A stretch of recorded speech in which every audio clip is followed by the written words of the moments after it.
Today's text says, "Turn away from godless chatter and the opposing ideas of what is falsely called knowledge, which some have professed, and in so doing have departed from the faith." I think we have to differentiate some things here. You could define godless chatter as anything that doesn't have God as part of the conversation, and I think that would miss the point Paul is making. Otherwise, godless chatter could include things such as sports, music, art, commerce, raising children, cars, hobbies, computers. The list is endless. If God isn't in it, don't waste your time talking about it. I don't think that's it at all. Rather, Paul's talking about ideas that are in opposition to God, ideas that are foreign to him and his ways. In particular, I believe he's talking about Gnostic teachings. Gnostic references knowledge. Note the GN and the KN. There's a silent G at the front of Gnostic, just as there's a silent K at the beginning of knowledge.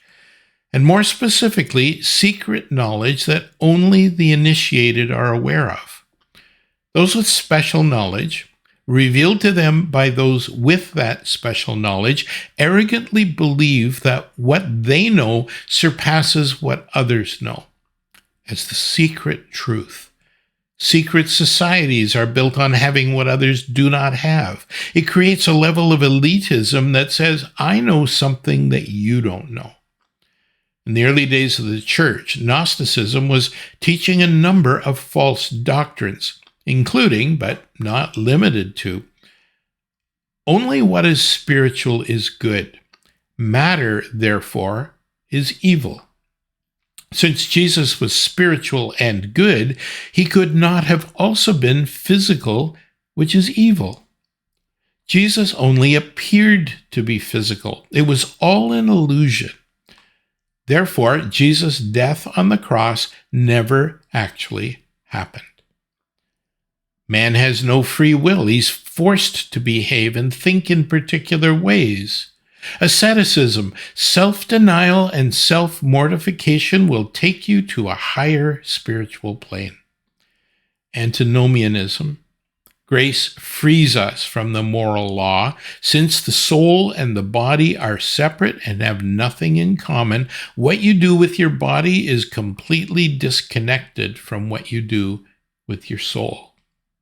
Obviously, this teaching has no connection with the gospel and the message of Paul. The Apostle John addresses many of these issues in his first letter, and I'd suggest studying it if you're further interested in this topic. Paul's point to Timothy is that these things have nothing to do with God or with truth.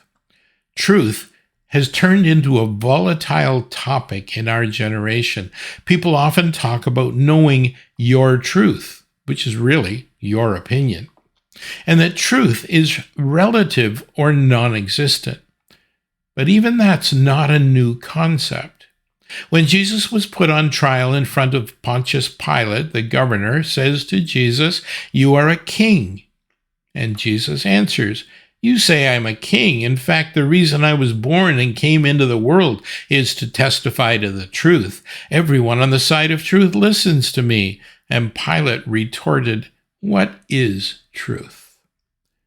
Jesus made it very clear that he himself is truth. John 14:6, he said, "I am the way and the truth and the life. No one comes to the Father except through me." That's very exclusionary. My way or the highway. But that's the message of the gospel.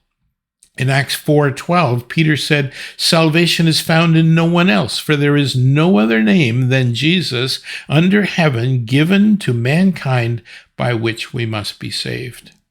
Let me put it this way. If there was another way to salvation, another way to a complete eternal relationship with God, another way to heaven, why did Jesus have to die? The truth is that if obedience or righteousness or religiosity or good works or kindness could earn you a place in God's family, Jesus could have just stayed in heaven with his Father. There would have been no need for him to give it all up, as described in Philippians 2. Come to this earth, be born in a manger, and die on a cross, if there was another way. If there was anything we could have done to deserve a place at God's table, Jesus would not have had to pay this price, and that's the truth. The Christian message is not shape up.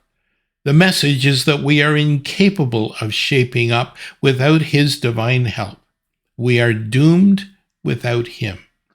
Any other gospel will go where it leads, to destruction.